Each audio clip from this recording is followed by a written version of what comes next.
So hello, Alvin Hill. We are so happy that you are willing to do an interview for Embodied Truth because you are as much a part of this family, knowing that you created the soundscape. You are an incredible musician, producer. Well, this is how I see you. And I want to thank you for being a part. It really added so much to our work. So, Daniel, would you like to take it away? Oh, sure. Alvin, so to get started, I'm wondering if you can just tell us a little bit about who you are and kind of what you do in the world outside of Embodied Truth. Well, let me just first say thank you very much for having me. I appreciate the opportunity to talk to you both, and especially the opportunity to work with you both in Embodied Truth.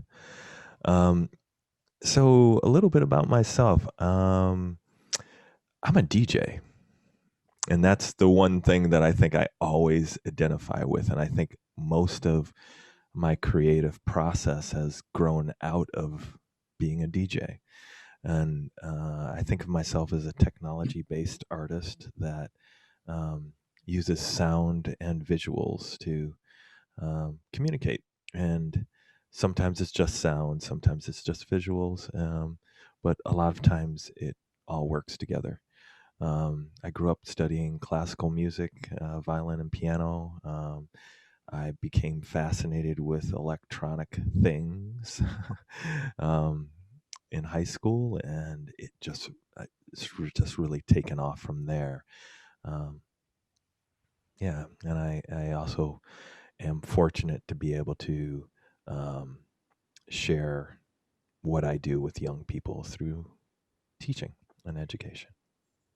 That is nice. Thanks. And so, how did you find yourself with us coming into Embodied Truth? What made you want to be involved?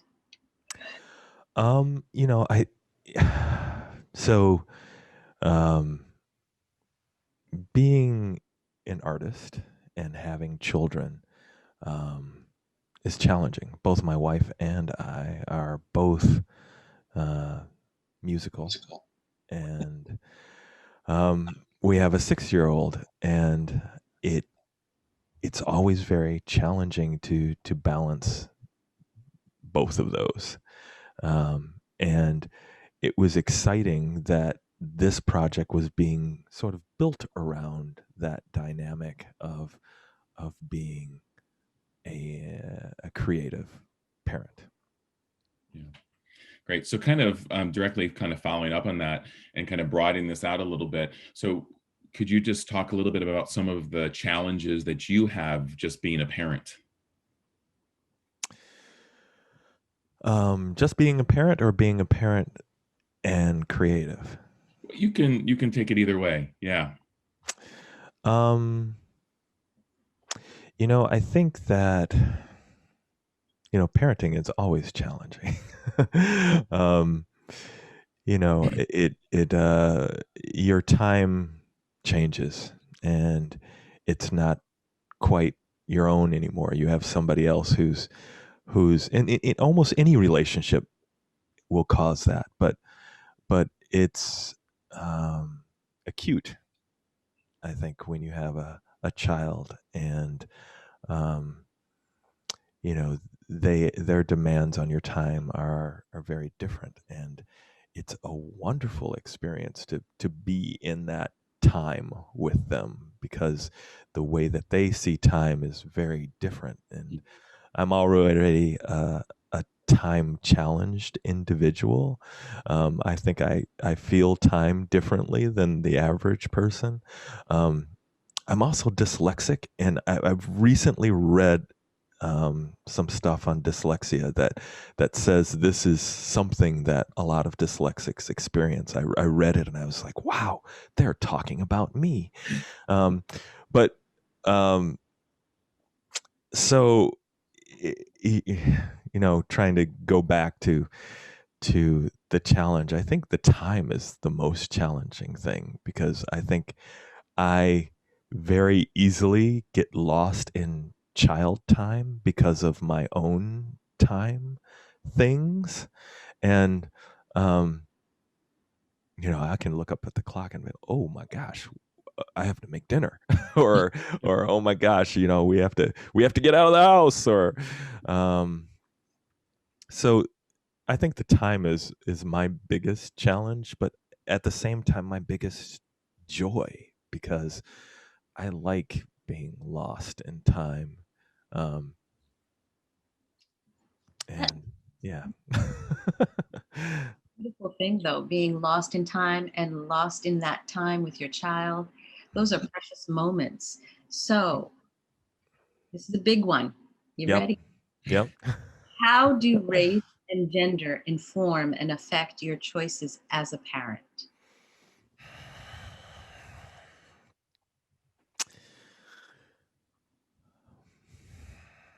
That is a big one. That's a big one. Wow, and I feel like we could really spend the rest of our time on that one. Yeah. Excuse me.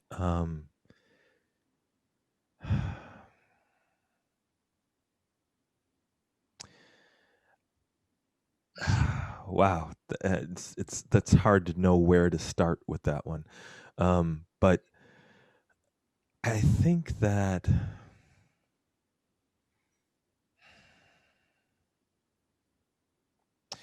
so my wife and I are not the same race, and so we have a mixed child. Mixed. That word, all the other words are so interesting, but I'll go with that one because that's the first one that came out of my mouth. So, I think that we are both constantly thinking of sort of both sides of the coin and what our son might experience on either side of that coin, and also what they might experience having parents that are not the same race. I think we often think about what he might experience from our point of view, but also knowing that what he's going to experience is completely different than either one of the experiences that we've had. And all we can really do is be committed to the journey and the conversation, because it's really uncharted territory. But being a black man in America, I mean, we've seen a lot of those challenges played out in the mainstream media over the past year. And, it's nothing new or surprising to me. However, it's an interesting reminder. And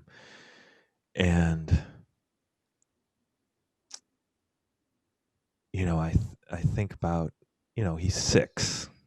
And so there are some conversations we've had and a lot to come.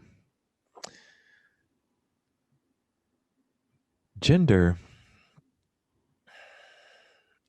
is, also another thing that we have seen played out in the mainstream media a lot lately. And also something,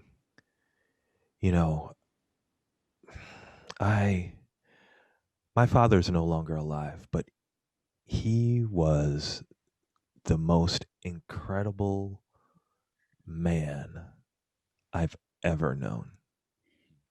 The most peaceful, the most respectful man that I've ever known. And the way that I treat women comes from him. And I strive every day to live up to that example in how I raise my son. That was really beautiful, Alvin. I've heard you speak about your dad on occasion, before, and just hearing you kind of say that again, just, makes me wish I had the opportunity to meet him, and I can see by the kind of man who I know you are, that he must have been such an incredible example for you. So thank you for saying that. It was really. And thank you for saying that. Anytime I get compared to my father, I feel that, okay, I'm doing the right thing. Yeah, you're a good egg, Alvin. You're definitely a good egg. So I just want to let you know I am of your son's tribe, the baby. It's beautiful what you said too, in terms of being committed to the journey and the conversation. That is really, you're there, right? Yeah. So it's beautiful. Yeah. So kind of thinking about some of these things that we've just kind of brought up, but thinking about it in relationship to kind of education and the choices you've made around education, and how race and gender and even class kind of affects the choices. I mean, he's still 6, so he's kind of at the beginning of his more formal education, but thinking about how you're thinking about those choices, based on who he is and who you are, and the community you live in, just kind of reflecting on those things in relationship to kind of education and choices in your child's development.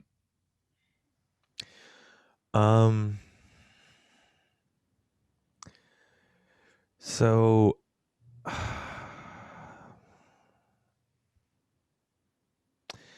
this is a hard one for me to talk about in some ways, because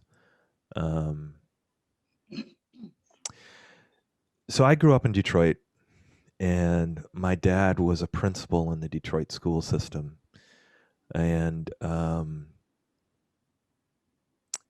for a very long time.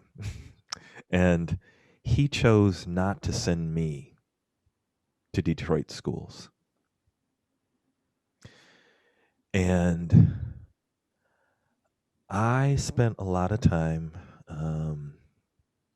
living in Detroit as an adult. And I did a lot of work in youth development in Detroit.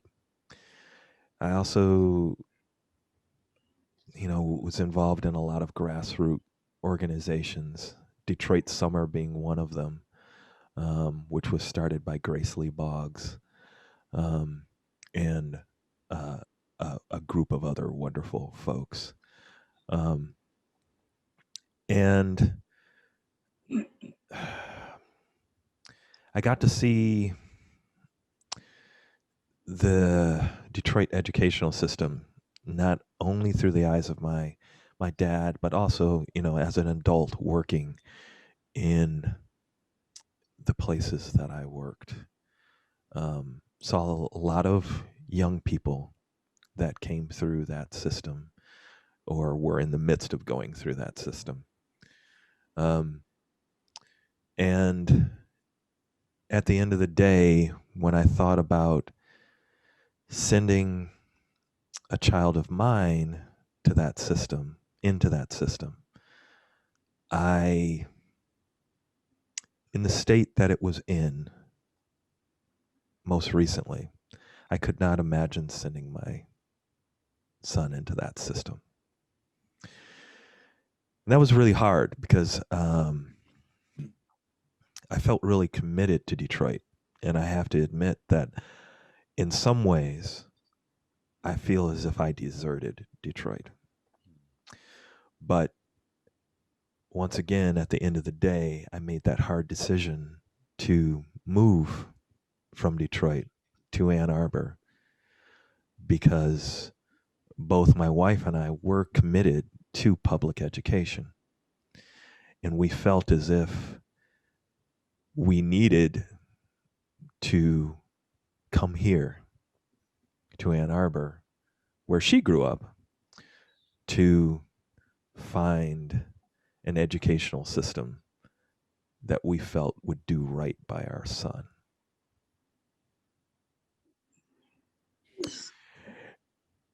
And I think that's the biggest way that it has impacted our decisions around education. Well, are you complete with that answer? May I give you something else, or you would like to add more? Because I feel like you're still in thought, in process. No, I think that's it.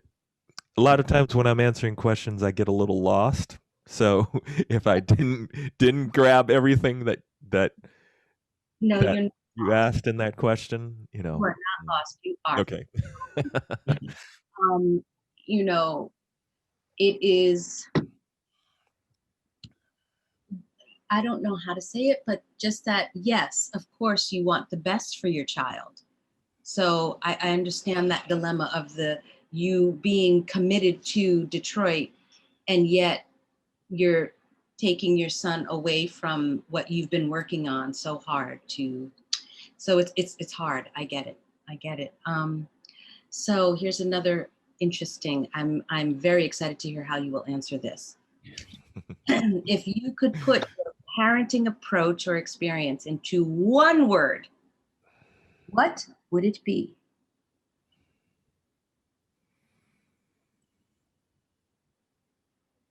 Compassion. But of course. But of course. Yes. Do you want to ask your other question that you've been asking, Kimani, that's not on our list? And then I'll ask the final one. You can ask it. I've switched it up, so it's now your turn. Oh, okay. All right. I have to make sure I can ask it correctly because it's your question. So thinking about kind of shifting back to thinking about embodied truth and working on embodied truth. Can you talk about like kind of a takeaway or something that kind of came up for you through the working on it? Kind of reflecting on that process. I think my biggest takeaway was that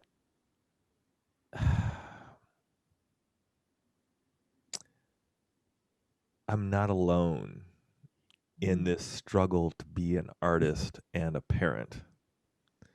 And it's hard, and we can do it. And I felt just uplifted and inspired by everyone involved. I have to say, in some ways, it was really a shot of energy and revitalization that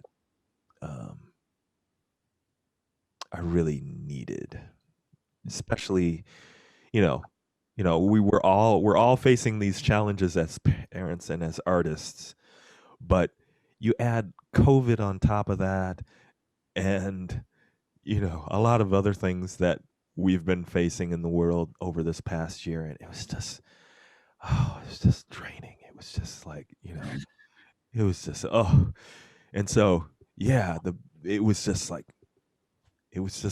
a lift. So that was my biggest takeaway, was just like, you're not alone, and go, you can do it.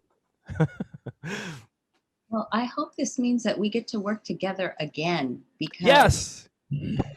Oh, wonderful, Alvin, because all I can say is it's a beautiful journey. Talk about a journey, having knowing you from the periphery back in our Sarah Lawrence days. Yeah. And then having like Daniel would always talk about your music. And I was like, oh, Alvin, his music is like fabulous. And then when we had the little samples during the process, I was like, we can just work with these, because remember, your timing wasn't right. And it was fantastic. And it was something that my ears connected your music to what we were doing. So it felt like the match was then. And then what you did, so just thank you. No, thank you. Thank you. You know, it's always wonderful to, you know, be a musical reference, especially to electronic music, but being on the same wavelength. Yeah. So. Yeah. So I want to give you one more question. Absolutely. This is another kind of like in the future. So thinking of your child as an adult, possibly becoming a parent, what would be one bit of wisdom, a nugget you would want to offer your child as they become this parent?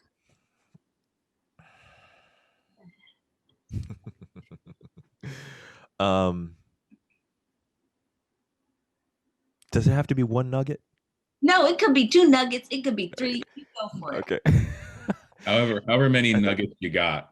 I think the first nugget would be patience. The second nugget would be me playing back all these little videos that we're saving to play back to him when he's older. And the third nugget would be call us every once in a while and apologize. Because I have to admit, neither one of my parents are alive, but I would be calling them, if not daily, like often, and saying, I'm sorry. I'm really sorry. And I really appreciate you and love you. And if I didn't tell you enough at the time, here it is again. Because, yeah. Alvin, can you tell that to my son, please? I was gonna say, if you're feeling that when he's 6 until he's 13. My son yelling in the background. I may be like, Ingrid and I often ask ourselves if, because we have spent so much time working in youth development and with teenagers, and we kind of feel like we might have a leg up once we get there, but we're also tell ourselves we may be completely fooling ourselves. So it's going to be, we're both in some ways kind of excited for that period of time, but we'll see. We'll check back in once we get there. Thank you so much, Alvin. Oh, thank you. It's been great. Yeah, really appreciate you taking the time this morning to talk with us, and also just for your work and your talents as a musician and composer, for the work it really helped pull it together. As we kind of came to that final kind of versions to add the music, really just kind of was like, oh, here it is. This is it, complete. So cool. Thank you. Cool. Well, it's always a beautiful thing to see movement come together and alive, because it brings the music alive for me. So that's always exciting. And vice. So thank you, and I look forward to the next time. Yes. Yes.